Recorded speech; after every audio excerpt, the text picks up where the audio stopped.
Bonjour à tous, j'espère que vous allez bien. Bienvenue de nouveau sur notre chaîne Jovectorix. Je suis pour vous servir Madame Karine Ivan, géologue minière de formation, mais également géomaticienne, expert en géomatique. Et aujourd'hui, on va continuer avec une autre vidéo qui s'inscrit dans la suite d'autres que nous avons eu à publier récemment et qui porte sur l'initiation au logiciel de télédétection qui s'appelle Erdas Imaging. Donc, avant de commencer, je vous invite une fois de plus à vous abonner à notre chaîne si ce n'est pas déjà le cas, à liker nos vidéos, à les partager et n'oubliez pas de cliquer sur la cloche de notification pour ne rater aucune de nos futures autres vidéos. La classification étant la thématique de notre jour dans cette vidéo, il m'a semblé plus que évident et utile de procéder à un minimum de rappel, notamment sur la classification, qu'est-ce que c'est, une classe, qu'est-ce que c'est, etc., etc., comment ça se passe à peu près, quels sont les grands principes, etc., etc. Donc, ce sont des généralités en fait. Alors, s'il faut définir classification, il y en a plusieurs, y compris tous les autres mots-clés associés. Il y a quelques définitions qui circulent, mais nous avons choisi de travailler avec les définitions de Monsieur Lelong, qui date de 2007. Alors, la classification, c'est quoi? Elle peut se définir tout simplement comme l'action qui consiste à répartir par classe ou catégorie l'ensemble des éléments d'une image. C'est également l'opération qui regroupe les pixels en fonction de leur ressemblance spectrale, donc des comptes numériques, en respectant des seuils fixés au préalable. C'est également un processus d'attribution des pixels d'une couche matricielle continue à une classe. La classe, quant à elle, peut se définir comme l'ensemble des objets ou des individus ayant des caractères communs dans l'espace spectral. Et la classe forme justement un agrégat de pixels repéré par son centre de gravité et sa variance. Maintenant, il y a également ce qu'on appelle la classe thématique. La classe thématique, c'est la catégorie ou classe d'occupation du sol définie par la nature de la surface ou par son utilisation. On verra ça en pratique tout à l'heure. Enfin, on a ce qu'on appelle la classe spectrale, qui peut se définir comme le regroupement de pixels présentant des propriétés spectrales similaires. Donc, en gros, on nous explique également que dans tous les cas, il existe trois types de classification, à savoir la classification supervisée ou dirigée, la classification non supervisée et la classification orientée objet qui est, on va dire, un peu un petit cas particulier. Généralement, dans la littérature, vous allez trouver classification supervisée ou dirigée à part et classification non supervisée. Maintenant, la particularité de la classification orientée objet, c'est que elle va s'appuyer sur l'une des deux et généralement va s'utiliser sur des images de très haute résolution. Je précise cependant qu'à l'heure actuelle, en 2025, avec l'avènement des outils d'intelligence artificielle, la classification orientée objet est nettement plus facile et les processus pour aboutir à des résultats très parlants sont devenus tellement plus courts que j'ai vu sur certains logiciels où on peut se passer et j'ai même l'impression sur les dernières versions d'Erdas, j'ai pas encore eu le temps de tester ça, mais j'ai vu quand même pas mal d'innovations qui font que pour faire une classification orientée objet de nos jours, c'est carrément moins lourd et on n'a plus forcément besoin de passer par des classifications supervisées ou non supervisées au préalable, chose qui était le cas à l'époque. Et avec Erdas, il fallait utiliser un autre logiciel voisin de la même maison pour arriver à des résultats. Aujourd'hui, c'est vraiment plus court. Alors, je n'ai jamais eu l'occasion de bien tester ça avec les outils de 2025. Donc, si je me trompe, n'hésitez pas, ou bien si vous avez plus d'informations à ce niveau, n'hésitez pas à laisser un commentaire pour édifier toute autre personne. Merci. Alors, dans le cadre de cette vidéo, pas de ce séminaire, nous ne verrons que la classification supervisée ou dirigée, parce qu'on ne peut malheureusement pas tout apprendre en peu de temps dans une vidéo comme celle-ci.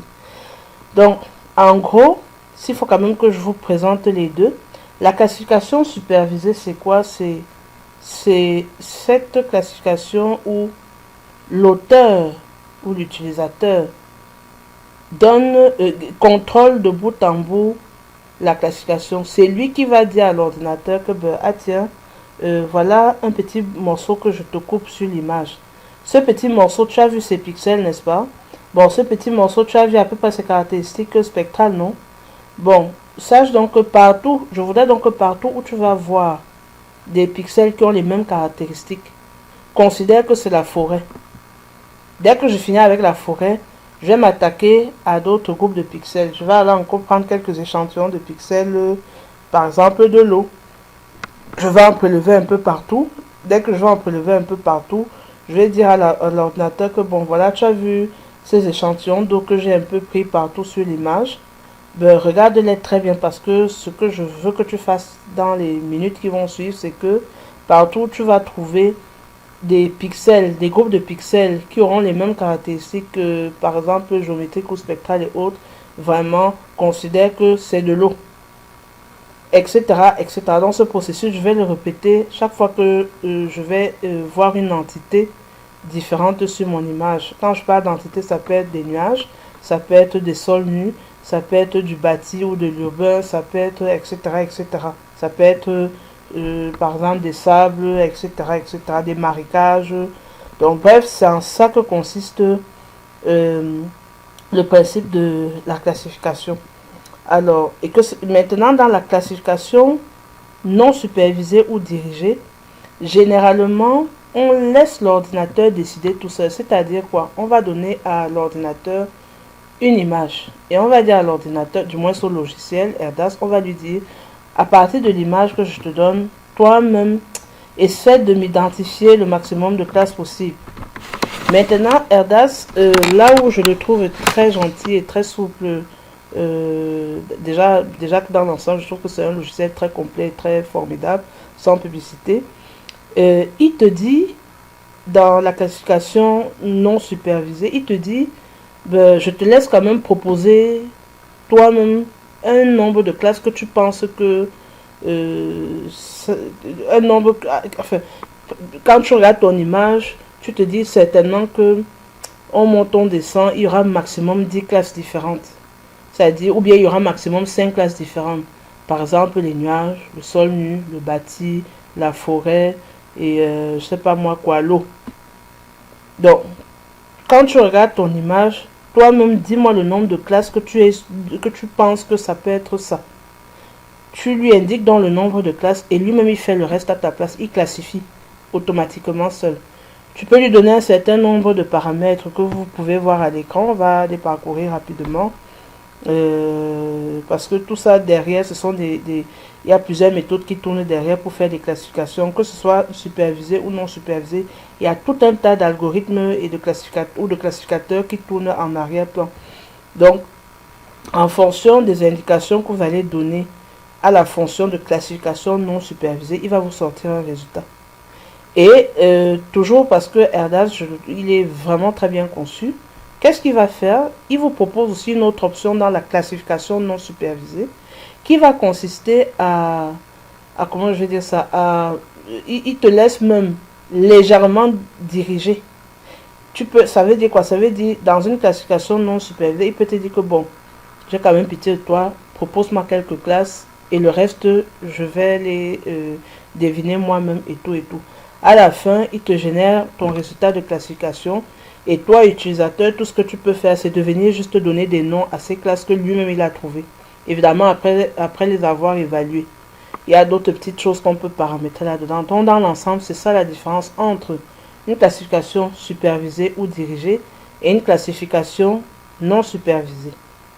Alors, je parlais de méthodes ou et algorithmes ou classificateurs qui permettent de gérer les classifications en général. Pour ce qui est de la classification, par exemple, supervisée, on va retrouver, par exemple, des classificateurs, des méthodes paramétriques qui consistent en une association à la signature d'une distribution statistique connue.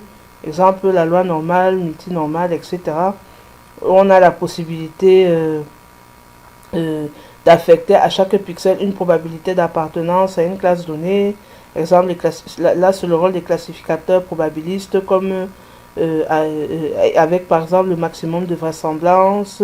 On a des méthodes non paramétriques dans lesquelles on n'a aucune distribution statistique et dans lesquelles on prend en compte comment je vais dire ça, on prend en compte seulement la distance spectrale. Et ça va être l'exemple des hyperboîtes parallélépipédiques et avec les distances de Mahalanobis.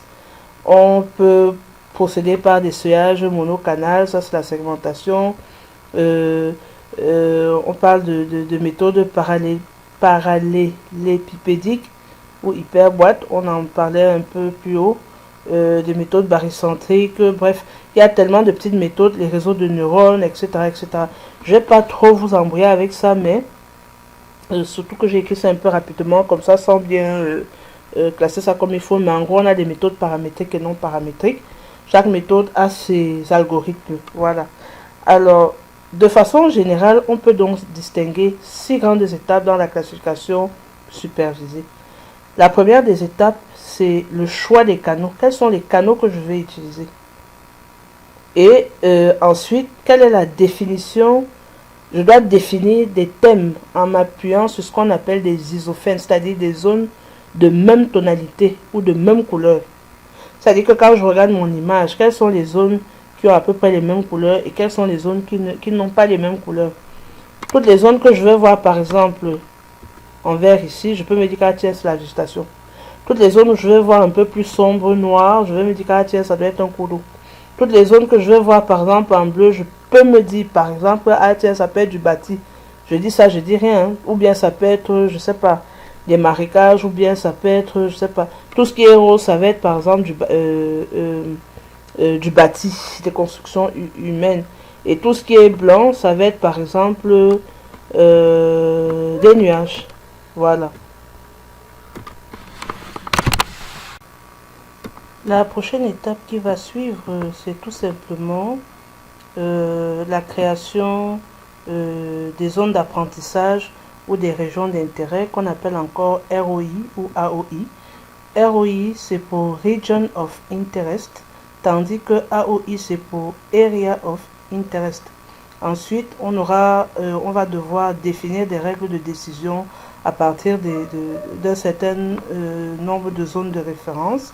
Et dans cette définition des règles de décision, il y a par exemple le nombre d'itérations qui doit entrer en jeu. Ça veut dire quoi? C'est-à-dire que si par exemple le logiciel n'arrive pas à classifier, ou les algorithmes autant pour moi n'arrivent pas à classifier tous les pixels, et ben il va s'arrêter à un niveau, il va s'arrêter là comme ça. Donc le logiciel va tester des regroupements de pixels, plusieurs, vraiment plusieurs, jusqu'à trouver les bons regroupements qu'il faut en fonction des parcelles d'entraînement que je lui ai donné. Parce que quand on dit zone de quoi là, zone d'apprentissage, une autre expression consacrée c'est parcelle d'entraînement. Donc ces parcelles d'entraînement là, il va tester plusieurs regroupements et pour classer des pixels dans ces parcelles d'entraînement. Et s'il ne trouve pas, ben ça va, il s'arrête là, il continue sa route. Donc, ça veut dire qu'il peut y avoir des pixels qui n'arriveront pas à être classifiés. Ça, c'est très courant en télédétection lorsqu'on fait ce type de manipulation. Évidemment, il y a l'évaluation des signatures qui est censée suivre avec certaines implémentations. Maintenant, la prochaine étape, ça va être l'évaluation des résultats de la classification qui peut se faire, par exemple, avec la matrice de performance ou de confusion. Et j'insiste, ce n'est pas le seul outil disponible dans le logiciel ou dans les différents logiciels même concurrents pour évaluer la classification. Il y a plusieurs autres méthodes, plusieurs autres outils pour cela.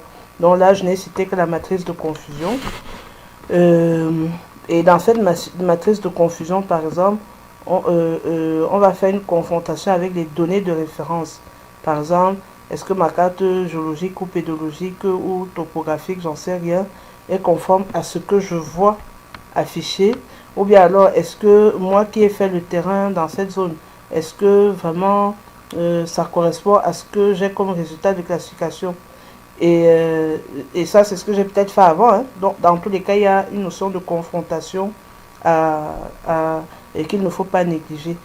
Parfois, lorsque les moyens le permettent, après la classification, il est parfois il est parfois utile, il est souvent nécessaire, si on a les moyens, de redescendre sur le terrain pour vérifier certaines parcelles d'entraînement.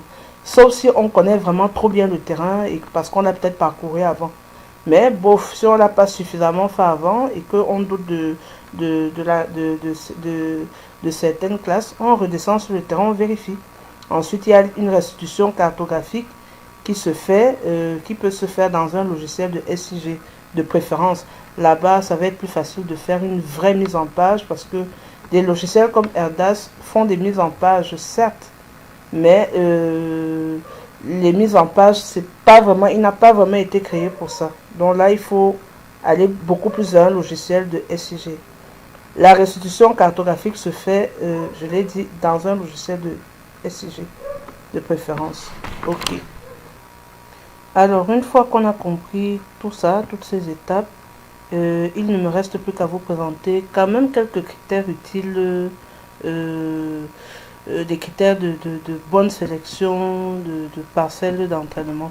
Ou bien, quels sont les critères qui font qu'une parcelle d'entraînement ou une zone d'apprentissage soit vraiment bien pour la suite. Alors, la première des choses, c'est que la forme de la parcelle n'importe pas. Vraiment, peu importe si c'est carré, rectangulaire, en forme de trapèze, d'ellipse ou de ce que vous voulez, il n'y a absolument pas de problème. La forme de la parcelle d'entraînement ne compte pas. Deuxièmement, la taille, chaque parcelle d'entraînement doit avoir un minimum. Ça, c'est dans l'idéal, mais à l'impossible, nul n'est tenu.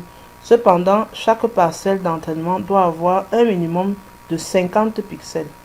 C'est très important.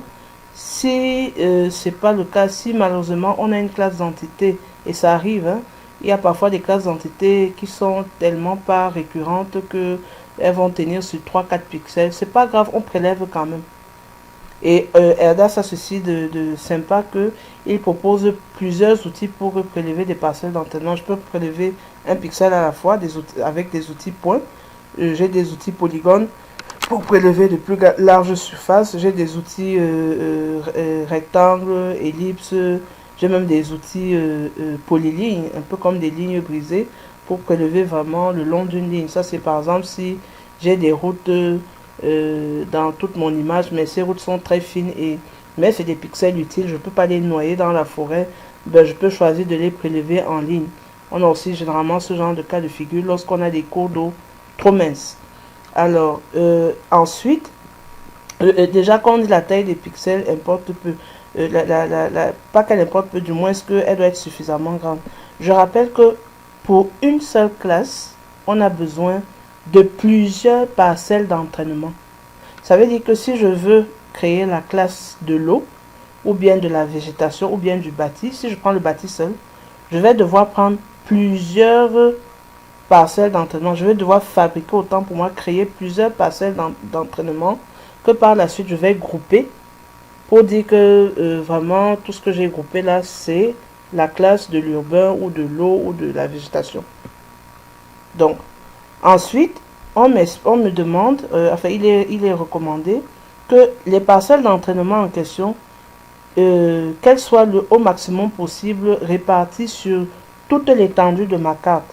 Donc, c'est en cela que le troisième point dit privilégier la dispersion spatiale des parcelles d'entraînement sur l'image. Ça veut dire quoi? Ça veut dire que si j'ai de la végétation à prélever, Je vais prendre la végétation au nord, au sud, à l'est, à l'ouest. Et quand je le fais, vraiment, je m'arrange à ce que ce soit le plus éloigné possible.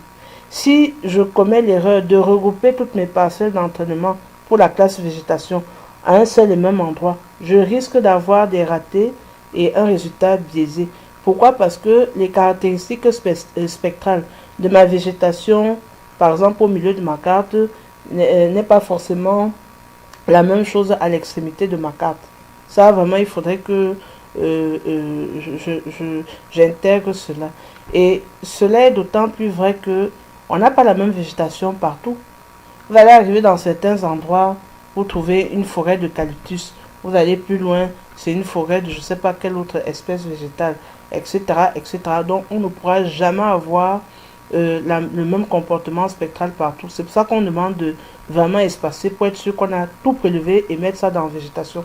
Par endroits, ça va être des savanes, à d'autres endroits, ça va être, je sais pas trop quoi, des savanes herbacées ou arbustives, de l'autre côté, des forêts d'eucalyptus, de l'autre côté. Donc, tout ça là, lorsque je vais prélever tout ça là dans une parcelle d'entraînement, la grande classe de toutes ces parcelles va s'appeler végétation. Et là, au moins, on est sûr qu'il ne va pas faire des ratés. Ensuite, l'autre critère, c'est que on demande de sélectionner plusieurs zones distinctes afin de définir une même classe.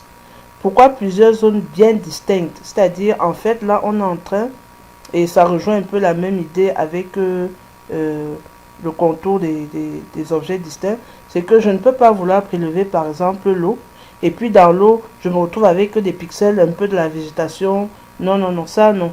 Même si au milieu de mon cours d'eau, vous savez, parfois, il y a des îles au milieu, même de certains fleuves. On a des petits blocs de roches qui sortent là, ou des blocs de terre qui sortent là, comme des îles au milieu de l'eau. Ben, si c'est le cas, si c'est l'eau que je veux, je prélève uniquement l'eau et j'évite les pixels qui correspondent à, par exemple, des bancs de sable au milieu de mon cours d'eau. Je dois éviter ça. Parce que si je mets ça dans la classe de l'eau, le logiciel, au moment de me fournir le résultat, il va confondre cette eau avec ce banc de sable qui est sorti au milieu de l'eau. Donc, mes objets doivent être les plus distincts possibles. Et du coup, c'est pour ça qu'on me dit aussi plus bas de contourner des objets distincts. J'évite les pixels qui sont aux frontières. Ces pixels, parce que parfois, on va le voir tout à l'heure en zoomant dans la pratique, certains pixels, non, par exemple, on ne sait pas si on doit les classer dans l'eau ou si on doit les classer dans la végétation. Ils sont un peu à la frontière là, ils sont pas très nets et tout. On ne sait pas, tantôt ils sont un peu verts, mais ils n'ont pas le même vert que la forêt à côté. Ils sont peut-être assez sombres pour qu'on puisse hésiter avec l'eau. On ne sait pas où les mettre. Ce type de pixels, on les appelle les mixels. Je dis bien mixels. Et les mixels, vraiment, il vaut mieux les éviter dans la classification. Mieux vaut laisser les algorithmes classificateurs décider à notre place de là où est-ce qu'ils vont les classer. Ensuite, du coup, ça rejoint l'avant-dernier tiret qui consiste à éviter la proximité avec les bordures et les frontières. C'est pour éviter les mixels. Et enfin, on me dit que dans l'idéal, je dis bien dans l'idéal, mais à l'impossible, nul n'est tenu, on doit s'arranger à ce que chacune de nos classes fasse un total de plus de 1000 pixels. À plus de 1000 pixels, je suis sûr que mes parcelles, que mes classes sont suffisamment bien renseignées pour que la classification soit la plus précise possible. Donc voilà un peu ce qu'on peut dire sur la classification en matière de théorie. Et sans plus tarder, on va passer à la manipulation. Alors, on me parlait du choix des canaux plus haut. C'est en gros, quels sont les canaux que je vais utiliser pour que mon image fasse ressortir au maximum des nuances de toutes les entités qui occupent ma zone d'étude. Là, par exemple, j'ai fait du 6-4-2. Supposons que je faisais par exemple du 6, je sais pas moi, du 6-2-1. Vous voyez que là, je ne distingue plus trop grand chose. Il y a beaucoup de choses qui sont confondues, ça devient moins net. Hormis ce petit espace qui semble un peu bleuteux autour et qui semble être de l'urbain, j'en sais rien. Je fais des trucs un peu en désordre juste pour que vous voyez, hein. Sur cette composition colorée ci par exemple, je vois toujours que ces éléments bleus, ils apparaissent plus ou moins bien. Je vois une espèce de ligne bizarre. Pour avoir été sur le terrain, c'est la fameuse ligne sur laquelle on a installé les premiers poteaux électriques qui desservent le reste du Cameroun en venant de la centrale hydroélectrique. Donc, et oui, c'est elle qui est vraiment bien rectiligne. Maintenant, il y a une autre ligne un peu plus brisée, un peu plus zigzaguée. C'est la route normale pour arriver dans cette localité, y compris ici. Les cours d'eau, ils sont un peu plus sombres à tendance noire ici et parfois un peu vert si on remonte là. Le réservoir principal du barrage, voilà en vert. Au milieu, l'eau un peu doit avoir certainement un autre comportement spectral, c'est-à-dire une composition chimique différente. Donc c'est peut-être pour ça qu'il est un peu plus bleu, mais pour avoir fait le site, je sais que tout ça c'est de l'eau. Donc est-ce que j'ai assez de nuances comme ça, oui ou non? Si ça ne m'arrange pas vraiment, je suis libre de modifier jusqu'à ce que j'ai une composition colorée qui me semble plus nette. Donc à moi vraiment de choisir. Alors une fois que j'ai estimé que mon image est suffisamment nuancée, que tout se voit vraiment suffisamment bien, alors qu'est-ce que je fais? Je vais passer immédiatement à l'ouverture de des outils qui vont me permettre de créer mes parcelles d'entraînement. Pour cela, c'est pas compliqué. Je vais dans le grand menu raster, je vais dans Drawing. Dans Drawing, je vais cliquer sur soit polygone, soit ellipse, soit rectangle, soit même les lignes brisées ici, soit même ce point en fonction, soit même l'outil main libre aussi, qui va me permettre de sélectionner, qui vont autant pour moi me permettre, eux tous, de sélectionner mes parcelles, mes entités au sol, suivant des formes qui me plaisent. Donc, la meilleure des formes à prélever, la meilleure des formes que moi j'aime souvent utiliser, c'est l'outil polygone parce que il me permet d'avoir des formes un peu plus libres que l'ellipse et le rectangle qui sont déjà un peu plus strictes.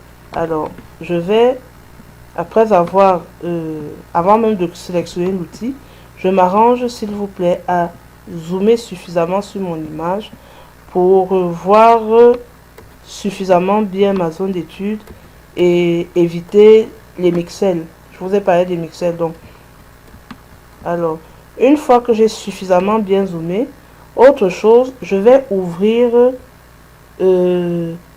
un emplacement de logiciel qui va me permettre de stocker toutes les parcelles d'entraînement que je vais créer et qui est à partir de outil à partir duquel également je veux pouvoir consolider et bien créer mes classes. Donc pour cela, je vais aller dans petit raster. Dans petit raster, je vais aller dans Supervised. Dans Supervised, je vais cliquer sur Signature Editor. Voilà, il va s'ouvrir. Lorsque j'ai cliqué sur Signature Editor, qu'est-ce que je fais? Je vais tout simplement revenir dans le menu Drawing. Dans Drawing, je vais sélectionner mon outil polygone et je vais créer ma première parcelle d'entraînement. Tout ce vert a l'air d'être de la végétation. Je dis bien à l'air. C'est vrai qu'il y a des verts un peu plus clairs à l'intérieur, mais on comprend que ça doit être soit des petites rivières qui se baladent par-ci par-là, soit des petites pistes pour aller au champ, ou bien pour aller dans ces plantations, au village, etc. Donc, dès que je finis de faire le contour, je double-clique. Et dès que je double-clique, s'il vous plaît, faites attention à ce niveau. Rassurez-vous que la parcelle d'entraînement qu'on va introduire tout à l'heure dans Signature Editor, que ce soit bien elle dont le AOI est sélectionné. Parce que lorsqu'on a cliqué sur n'importe lequel de ces outils, vous avez AOI qui apparaît là. Donc ce AOI, c'est le format de fichier qui gère les formes géométriques chez AirTask. Donc je vais me rassurer qu'il est bien sélectionné. Parce que si par malheur c'est un autre AOI qui est sélectionné, par exemple le AOI d'un cours d'eau, et que moi je suis là sur la végétation, je vais aller écrire végétation alors que c'est les pixels d'un cours d'eau qui était sélectionné, et ça c'est pas bien. Donc je retourne dans signature editor, et à partir de là, qu'est-ce que je fais? Je viens dans edit et je clique sur add. Il va me rajouter donc ma toute première parcelle d'entraînement. Et si j'agrandis un peu la fenêtre, on me dit que bon, c'est vrai qu'il appelle ça classe, mais c'est moi qui sais que pour l'instant ce n'est qu'une petite parcelle d'entraînement et que je vais multiplier encore ces parcelles sur la végétation avant de grouper pour appeler ça enfin classe et notamment végétation. Alors cette première parcelle d'entraînement, quand je regarde au niveau de count, je me rends compte qu'elle a 35 076 pixels, ce qui est largement au-dessus de mes attentes. Donc je dis tant mieux, c'est super, ok. Je vais dézoomer. On a demandé de privilégier la dispersion spatiale. Donc comme j'ai prélevé ici, je peux venir aussi faire un prélèvement à l'autre extrémité ici. Donc je viens ici, je prends encore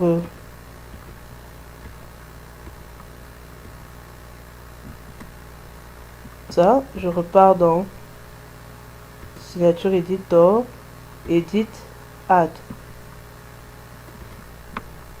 Je vais faire une troisième parcelle, peut-être au sud. Bon, comme l'image n'est pas très grande, je vais venir même ici.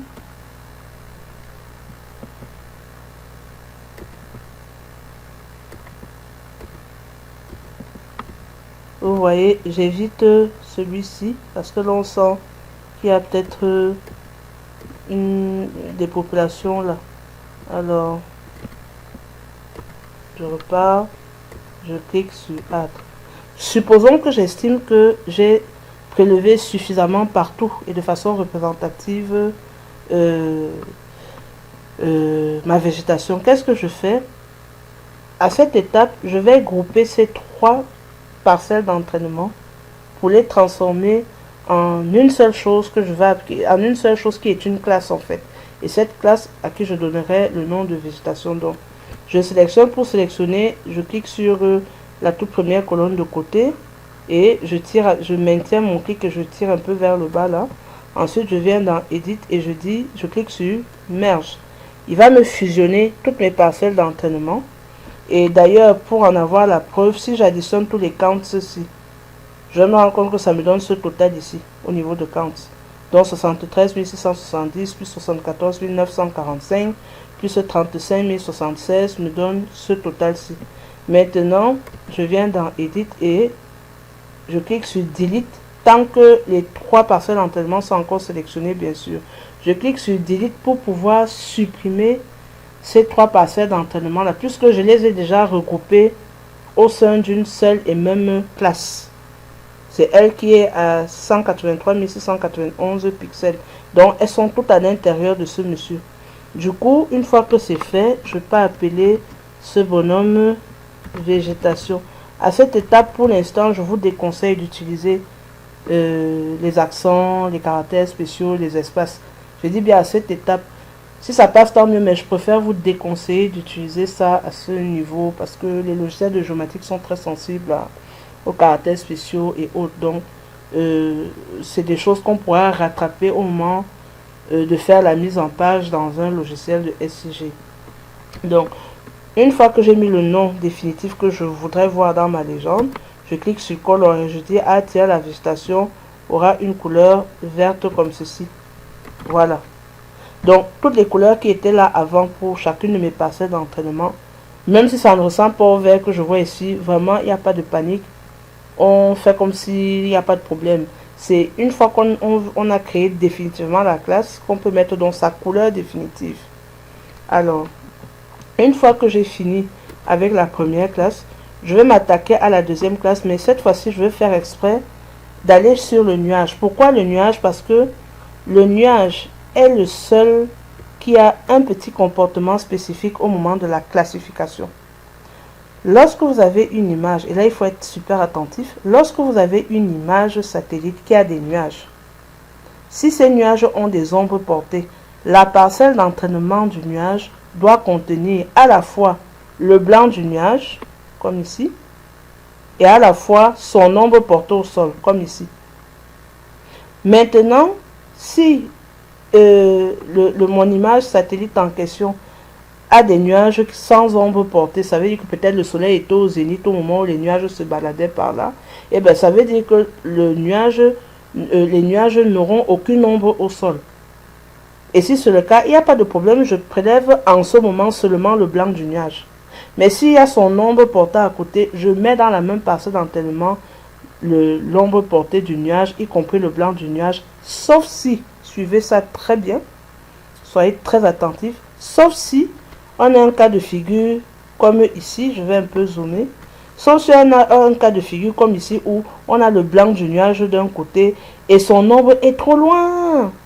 Parce que vous voyez la quantité de pixels blancs, de pixels autant pour moi de végétation qu'il y a entre son ombre portée et lui-même le nuage blanc. Vous voyez que ça fait trop. Et du coup, si je tente de prélever spécifiquement ce nuage-ci avec son ombre portée, je me retrouve avec trop de pixels de végétation qui vont biaiser mes résultats. Et ça, vraiment, c'est mauvais, on ne veut pas de ça. Par contre, dans l'autre cas de figure de tout à l'heure, on avait, si je reviens ici, on a la chance que le blanc du nuage et son ombre portée sont collés. On peut tolérer des endroits, il peut arriver, hein, on peut tolérer des endroits comme par exemple ici, c'est-à-dire que supposons que toute cette partie n'existait pas, mais que l'ombre portée était uniquement de ce côté.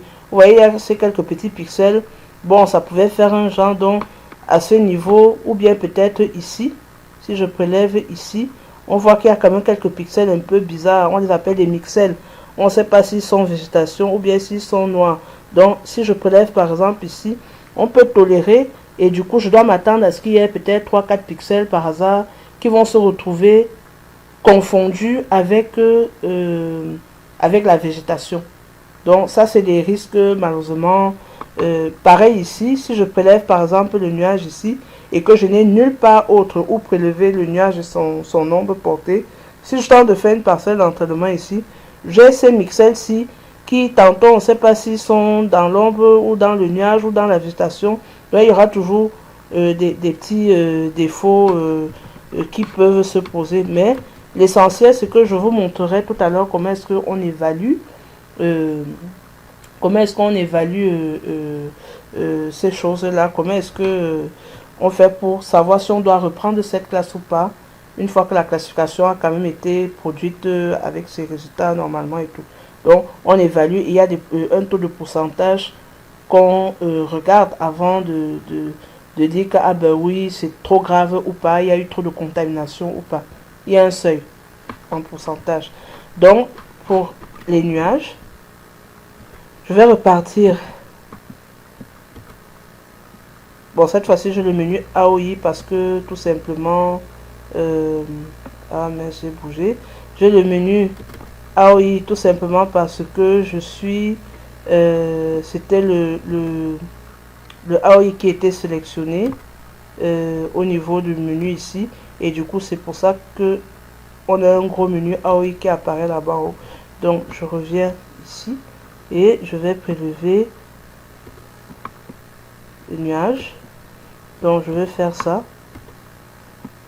Je peux m'aller pour être sûr que j'aurai beaucoup de pixels. Je peux m'aller me balader ailleurs. Hein. Je reviens mais j'évite les bords. J'évite vraiment les bords. Et voilà. Je suis sûr que là il n'y a aucune contamination à part ici. Donc dès que c'est comme ça, je pars dans signature editor. Edit, add. J'ai la première parcelle d'entraînement de nuage. Je vais en prélever un autre, bien que ce soit sur place. Bon, si c'est le seul endroit où vous avez des nuages, ben, vous n'avez pas le choix, vous prélevez comme ça.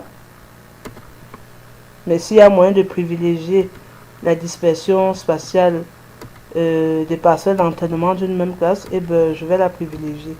Donc, je vais prélever là, je vais aller un peu plus au nord ici.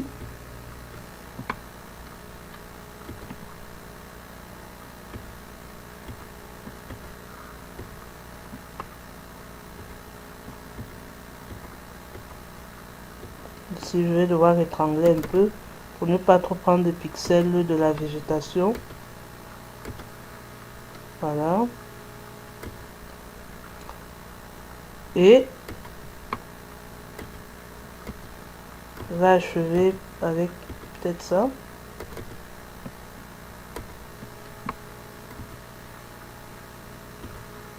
Alors,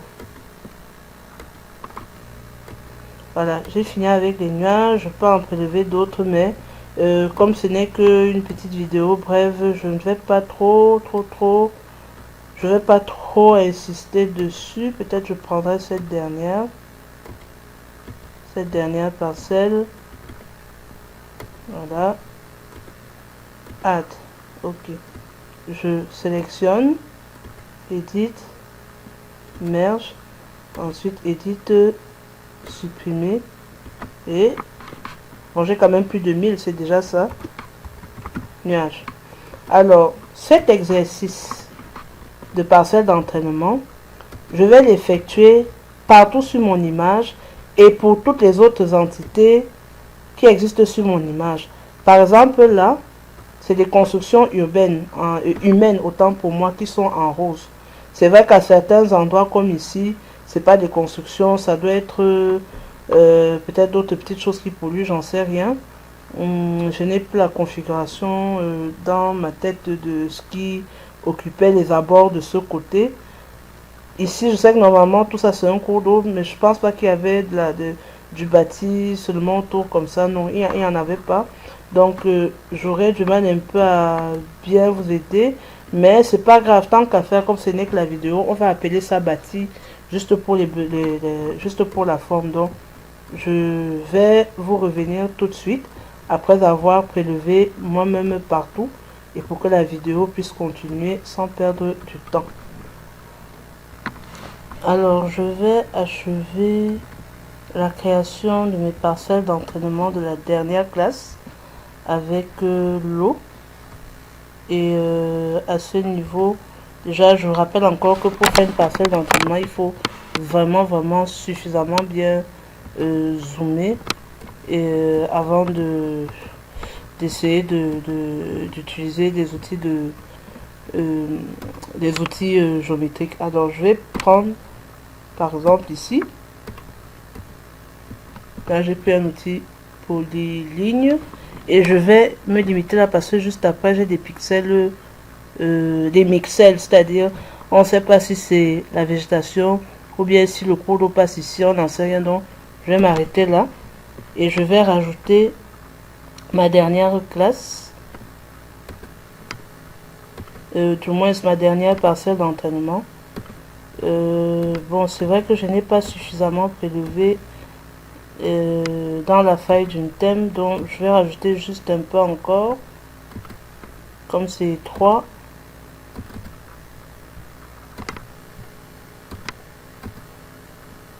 Add. Et bon, allez, un dernier pour la route, ou du moins je peux prendre ici.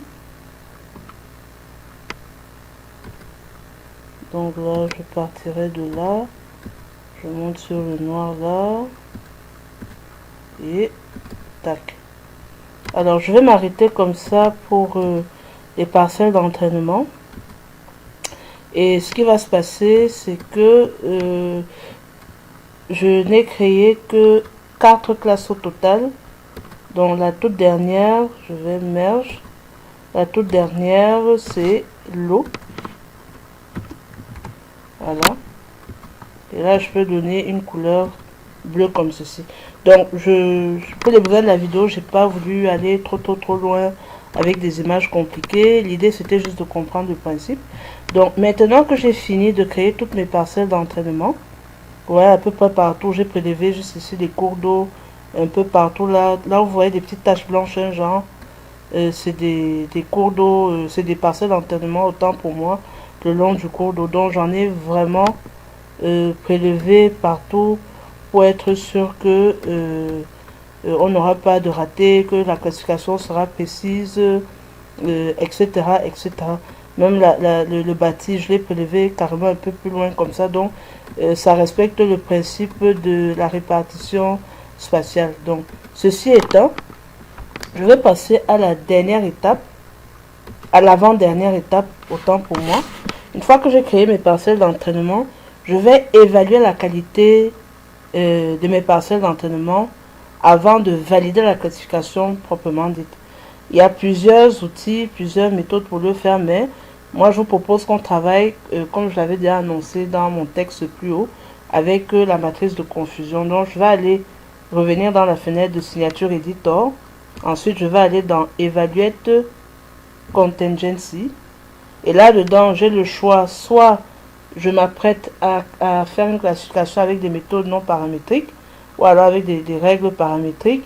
Si c'est paramétrique, par exemple, j'ai le choix entre des algorithmes du genre maximum likelihood, c'est-à-dire le maximum de vraisemblance, ou bien la distance de Mahalanobis, ou bien la distance minimum, ou bien d'autres algorithmes comme ces deux derniers-là.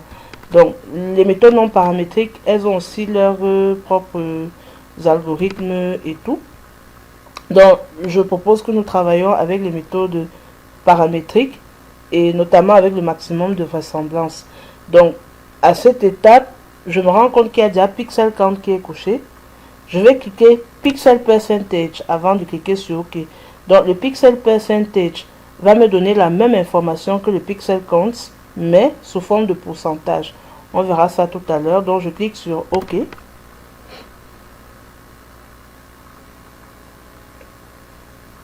Voilà, il a fini. Et il m'affiche le résultat de ma matrice de confusion. La matrice de confusion, comment se présente-t-elle? Elle se présente à peu près comme ceci. Déjà, une matrice commence par error matrice et s'achève par end of error matrix. Pour le haut, j'ai les résultats de ma matrice de confusion sous forme de pixel counts qui était déjà coché tout à l'heure. Alors que plus bas, du deuxième error matrice au deuxième end of error matrice, j'ai la même information de pixels mais sous forme de pourcentage. Alors, lorsqu'on regarde un peu en haut, on se rend compte que 182 769 pixels de végétation se sont classés effectivement dans la végétation, mais on a 8 pixels de végétation qui sont confondus avec le nuage. On a 914 pixels qui se confondent entre la végétation et le bâti. Par contre, en matière de nuages, sur tous les 1616 pixels, pardon, celui-là est trouvé un peu partout sur le reste de l'image, qu'il y a 1616 pixels qui correspondent à ce que j'ai appelé nuage et qui ont été effectivement classés dans le nuage et il n'y a aucune confusion avec les autres classes. Donc, je peux faire cet exercice un peu partout, mais vous voyez que ça reste très pénible d'évaluer parce que là, sur le coup, je n'ai même plus en tête le nombre total de pixels de la petite image que j'ai utilisée. Et en plus, ça reste trop lourd à expliquer ainsi. C'est pour ça que le pixel percentage est utile. Parce que tous ces gros chiffres, il me résume ça en pourcentage. Et quand je regarde les pourcentages, il me dit que 99,5% des pixels que j'ai appelé végétation ont effectivement été classés comme végétation. Et 0,5% des pixels que j'ai appelé végétation se sont confondus en fait avec le bâti.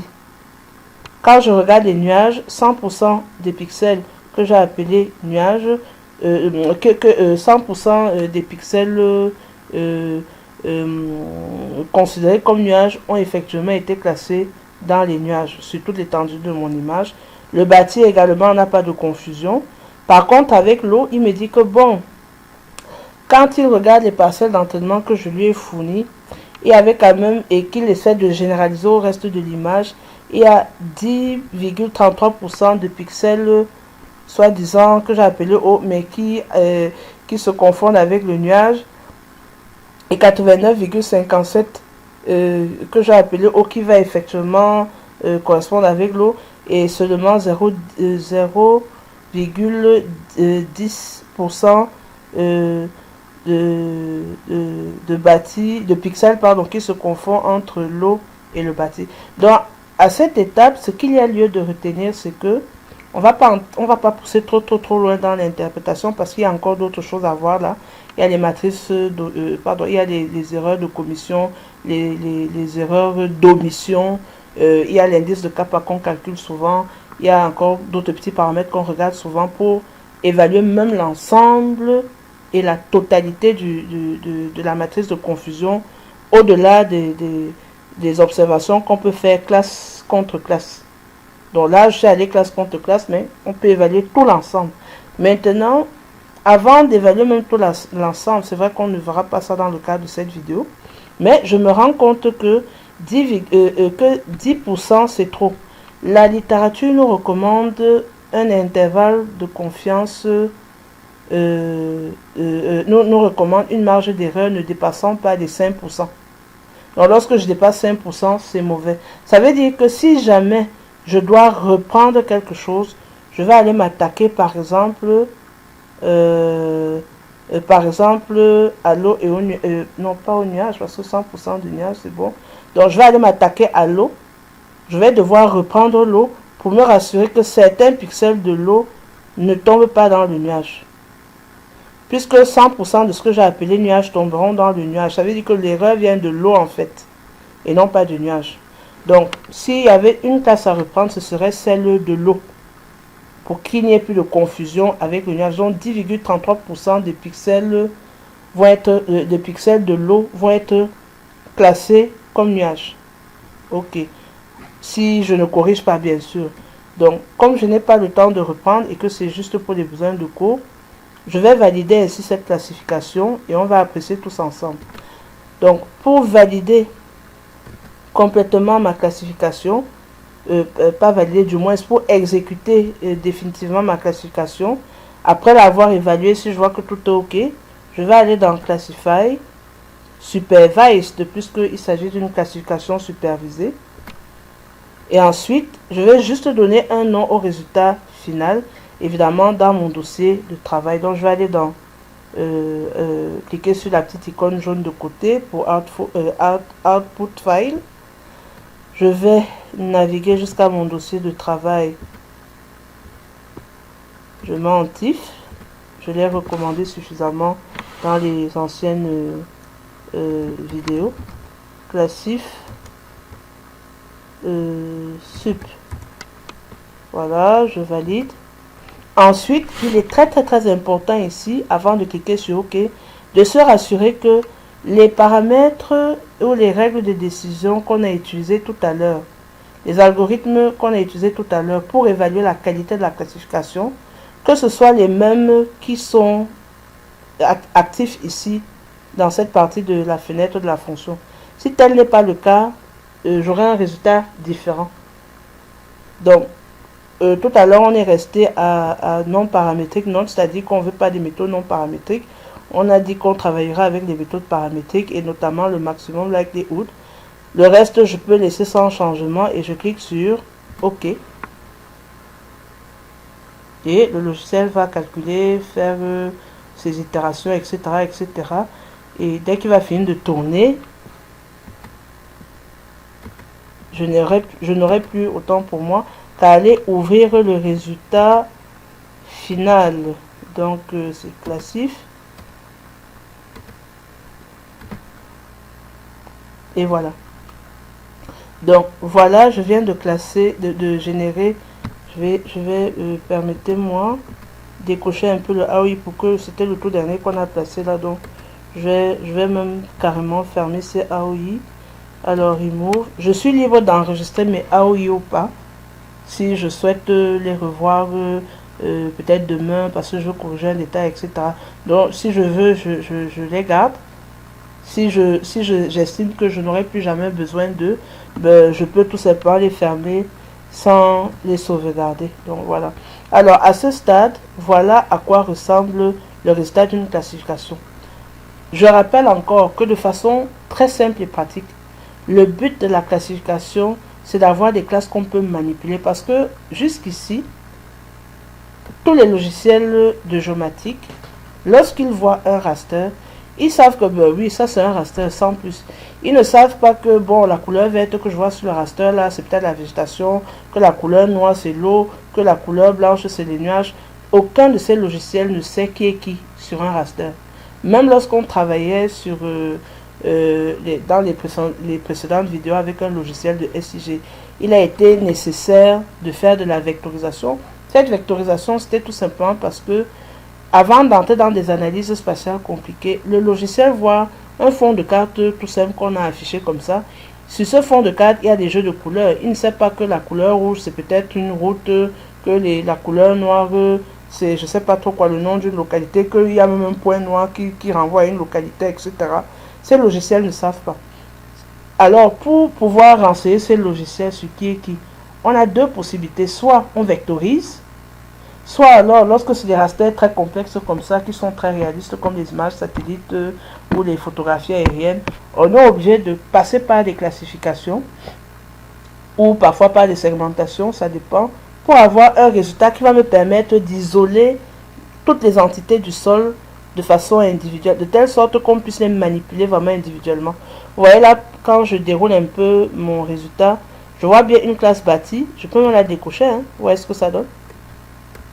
Donc, j'ai une classe bâtie. C'est vrai qu'il y a des confusions entre le bâti et les nuages. Bon, c'est pas grave.